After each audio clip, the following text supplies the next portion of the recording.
News Station. A Missoula man and his Japanese family found refuge back in his hometown. Nearly 2 weeks after that massive earthquake and tsunami hit Japan, the family decided to pack up what they could and seek safety in the States. Breanna Roy was at the airport for the family's arrival, and she joins us now with more. Bree.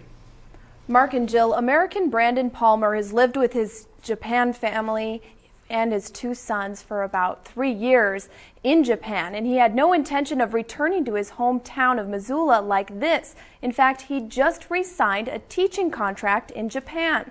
But the past 2 weeks, as conditions worsened inland where the Palmers live, Brandon couldn't come back soon enough. For Brandon Palmer, stepping off a plane in Missoula is more than coming home. It's bringing his family to safety.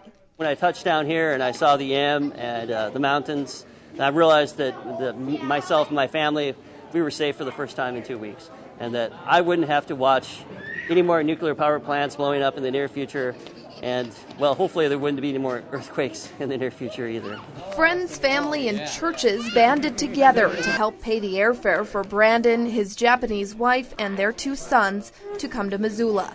It was a 20-hour trip from Japan, a country in crisis. The nuclear disaster was a lot worse than was originally stated, so at that point we knew we had to get them out. And out of disaster, a blessing. 3-year-old Lucas Samuel and 10-month-old Kyle Kisa got to meet their grandparents for the first time. With so many strangers, I didn't expect to even be able to hold them, but they were both glad to see me.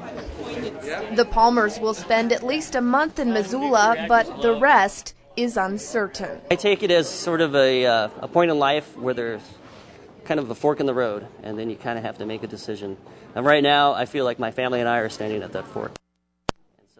Of course, that question is whether to return to Japan once the country stabilizes or to make a new home right here. Certainly a lot to consider, but they say safety matters most. I'm Breanna Roy for Montana's News Station.